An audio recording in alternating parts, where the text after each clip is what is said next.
Hello and welcome to State of the Economy.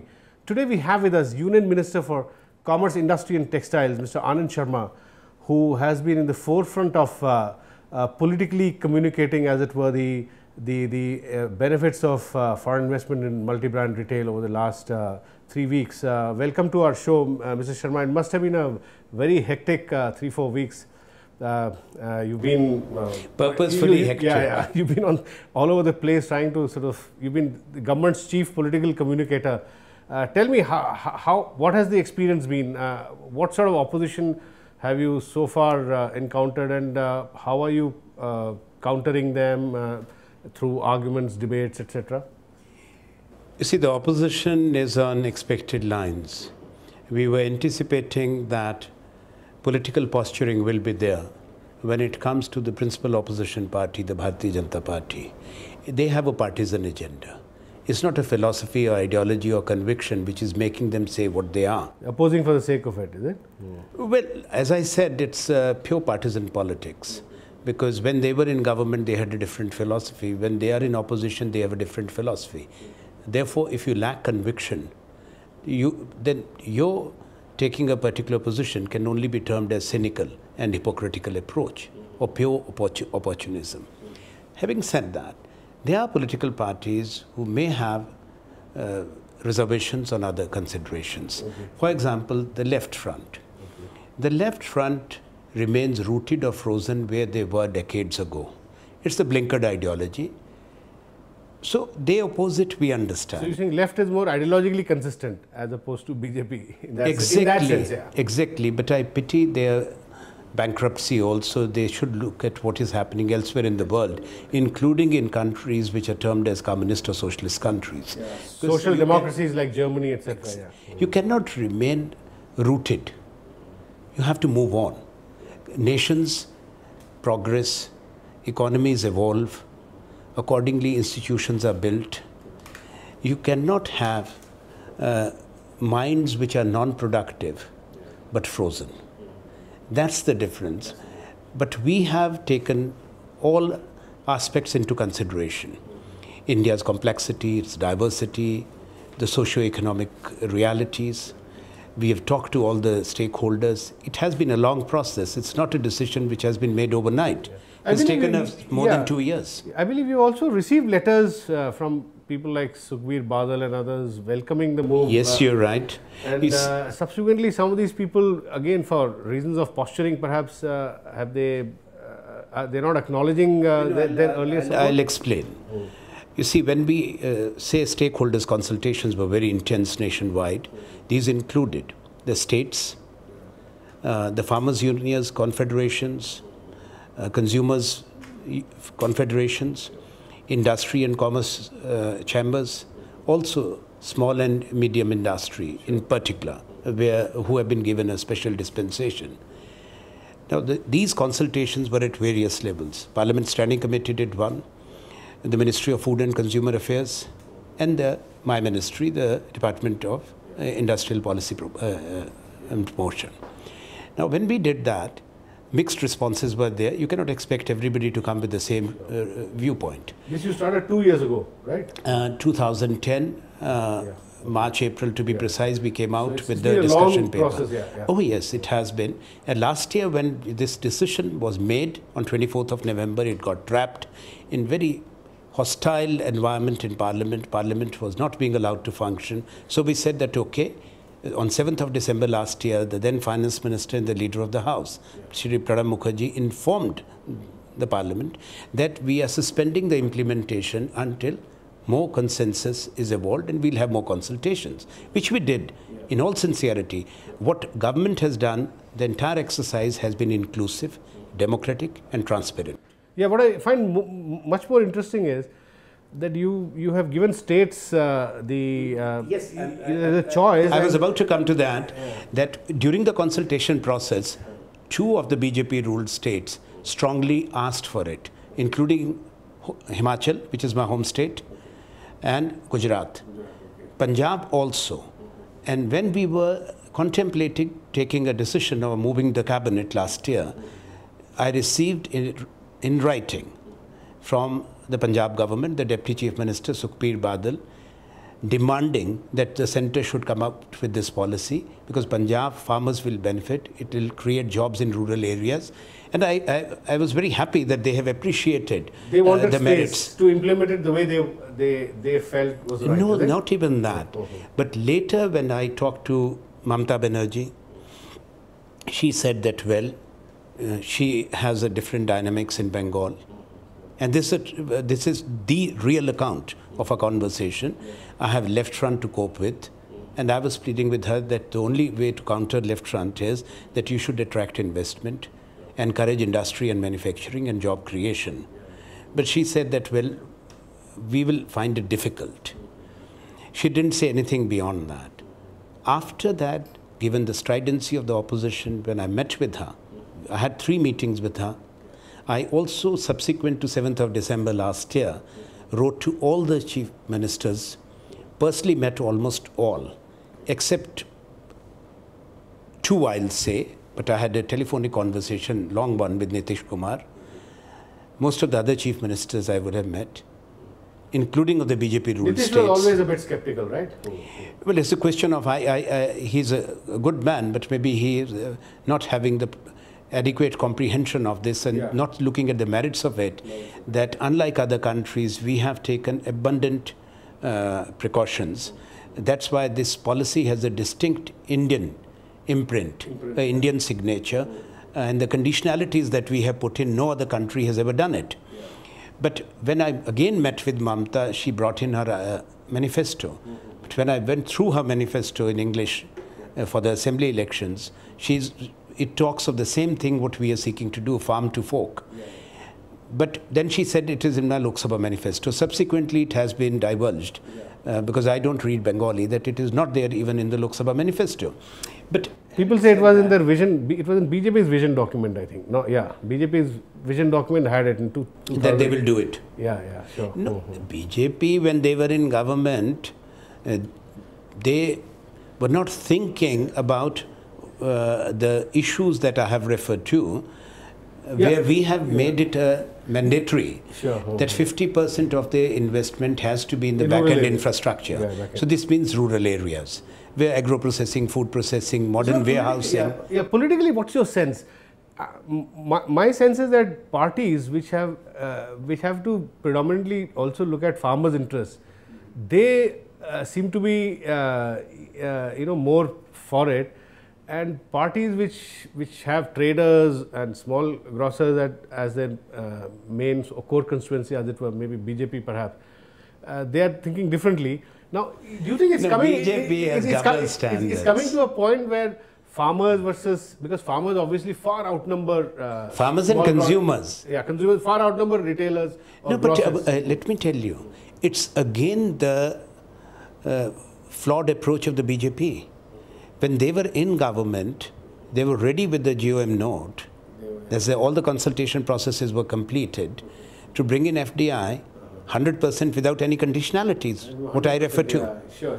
And then suddenly the new wisdom has dawned upon the BJP leadership. This means that either they were inadequately informed or they did not apply the mind when they were taking the big plunge. And suddenly they change. Yeah, we'll come back to this point, very interesting point, but after a small break. Keep watching Raj Sabha TV.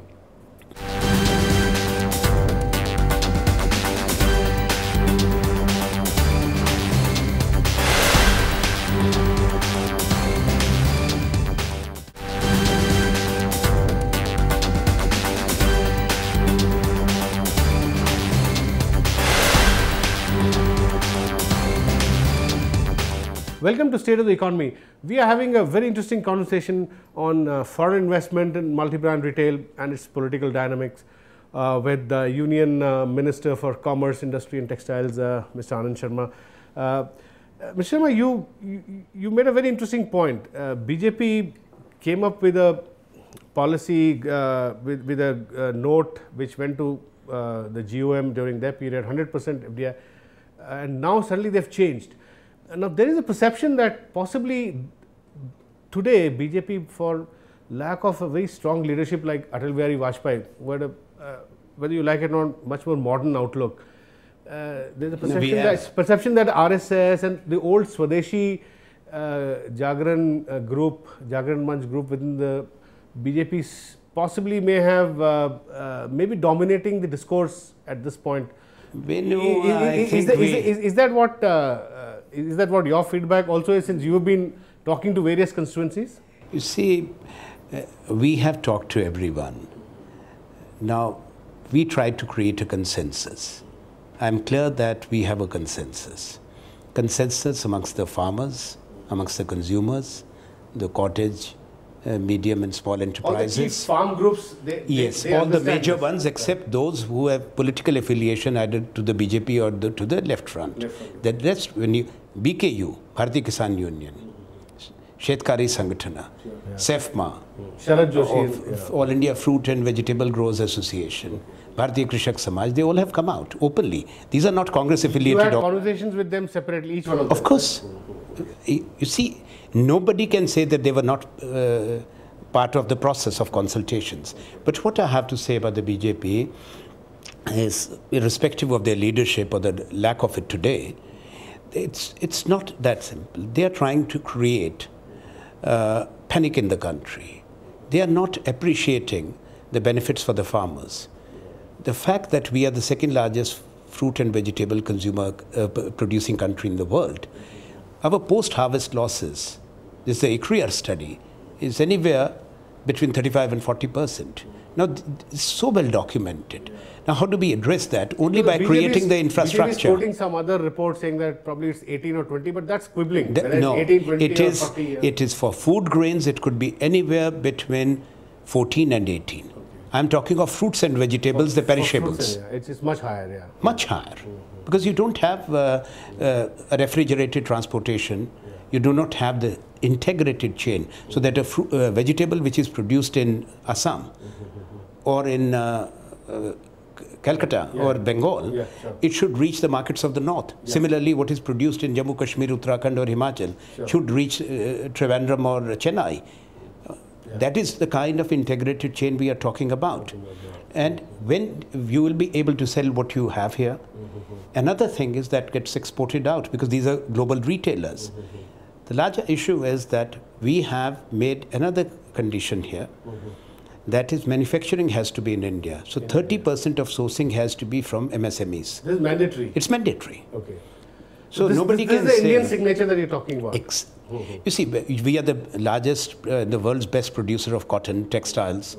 When you look at our textile exports, we are designing. Now, already the global retailers are sourcing out of India. Out of India, And your viewers should know. 1 billion euros of sourcing by IKEA. It's already happening. Their carpets, their linen, the made-ups, fabrics, the home appliances, everything is going from here. Even Carrefour, the second largest global retailer, it's close to 500 million euros out of India, multi-brand. Walmart, 1 billion euros. Marks and Spencer, say 600 million pounds. These things have already started already. It's already happening. What I have to say, when organized retail came, it was introduced during the NDA BJP government. Again, that campaign was there. What will happen to the small retailer? After all, it's the big Indian corporates who came in, whether Bayanis or Tatas or Reliance or they could dent the small retailers. No, even today, 96% of the retail trade share is with the unorganized and small retailer. Now, what we are seeking to do,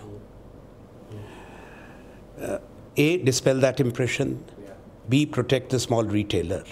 We are not insensitive to the concerns of the small retailers. So to begin with... Can I ask you one question here? The experience of Walmart and other big retailers, Carrefour, in Asian societies like Indonesia or China, is that after 15 years of operating there, their total market share has not exceeded 15%, 15-20. Isn't that the experience? Nowhere near, right? Not individually, but collectively. Even the collectively. entire organized retail put together in China has not crossed 20%. 80% is with the small retail. Even Indonesia also, it is well below Exactly. 15%. Malaysia. So therefore, You also have to look at other countries in South America, as Mexico is there. Brazil, it was a retail revolution when they opened up.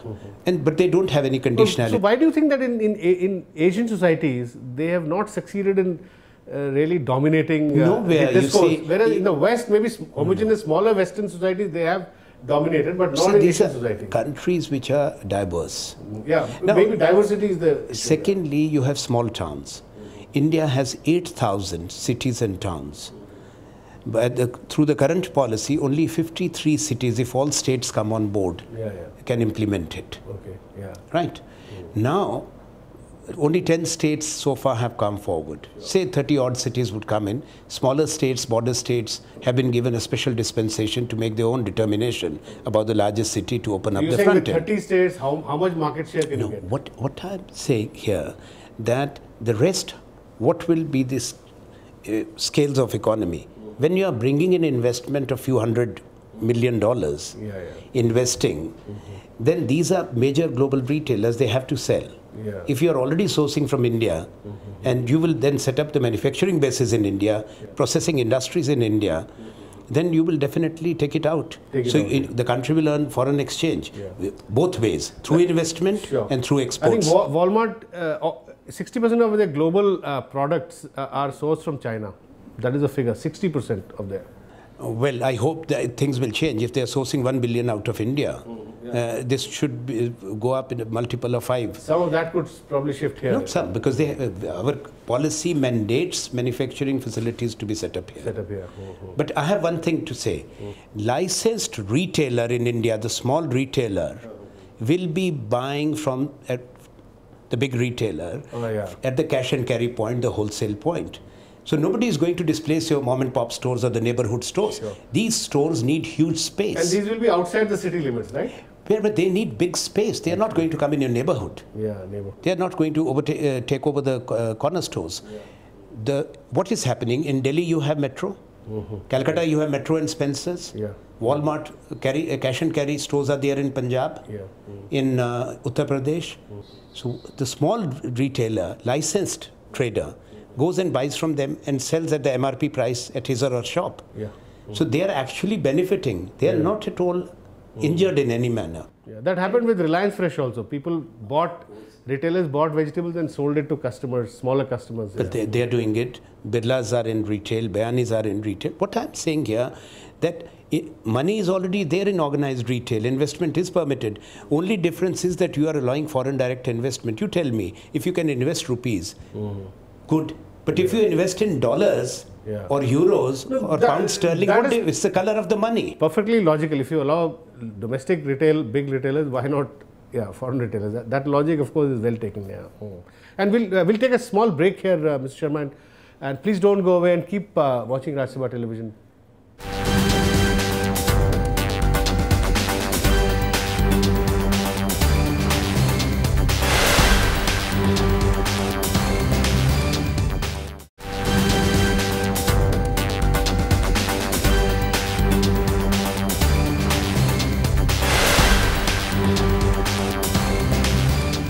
Welcome back to State of the Economy. We are having a conversation with the Union Minister for Commerce and Industry, Mr. Anand Sharma.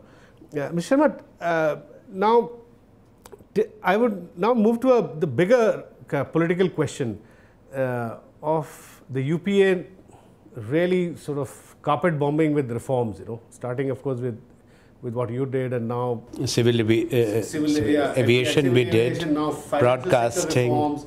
Broadcasting, and of course now in insurance, of course insurance you'll need parliamentary approval, pension funds. Now what's going on? Of course all this has had some very, very beneficial effect from a from market standpoint. The rupee, which was people were getting worried about the rupee depreciating very, very sharply, now back to 52. That itself has brought some confidence. It's below 52 now. Yeah, now below 52. In fact, a month ago, some foreign banks were saying that it could go to 58, and the same foreign banks are now saying it could go to 49. So there's been a turnaround now. Where do we go from here?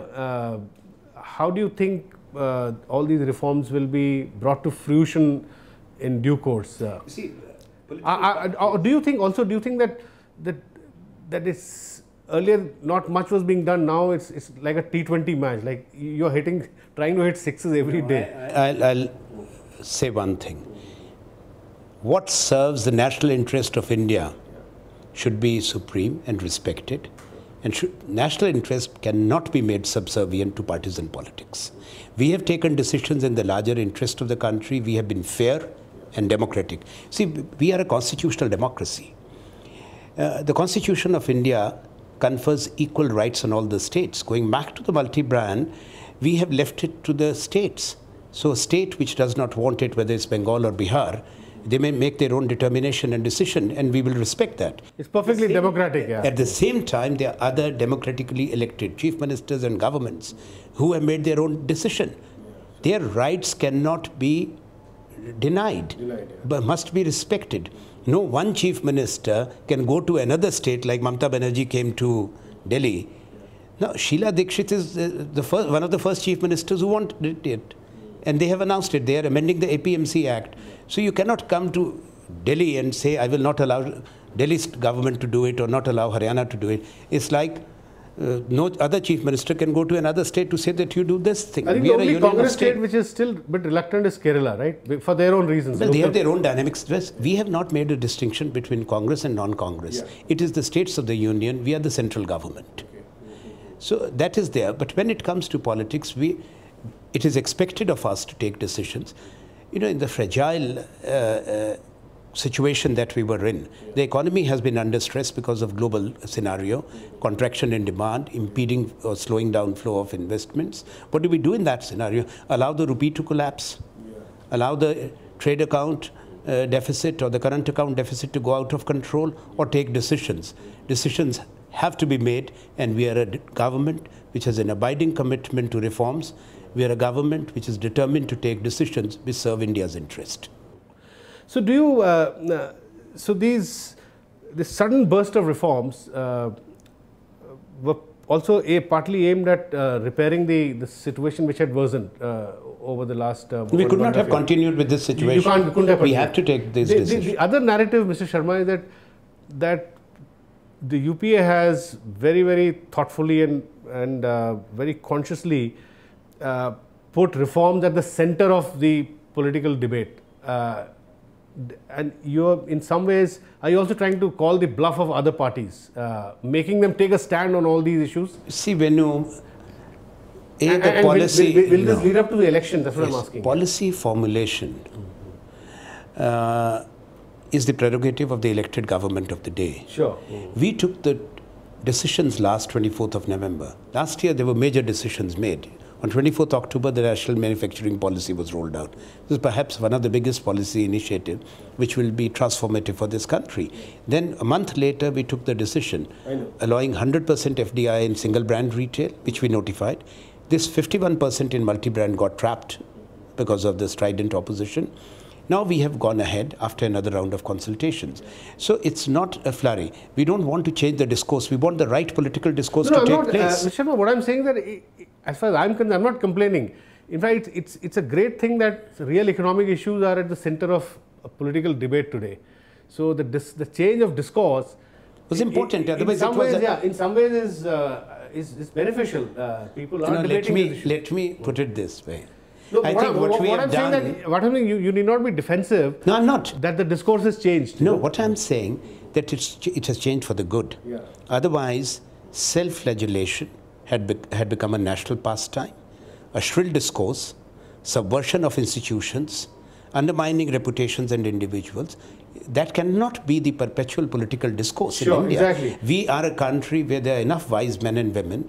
Let's trust our people, their wisdom, their judgment. Exactly. And of course also of our younger generation who are stakeholders in the country's future. Yeah. We have to do something so that there are opportunities created for our younger people, and they back on those who believe in India. So we cannot allow these people to dictate from the streets and undermine the India story. Sure. So my next logical question is, this discourse, will it gain further momentum as we approach next year and later elections? Do you think this has the potential to be the 2014 Lok Sabha elections has the potential to debate some of these issues? I'm not linking it to that.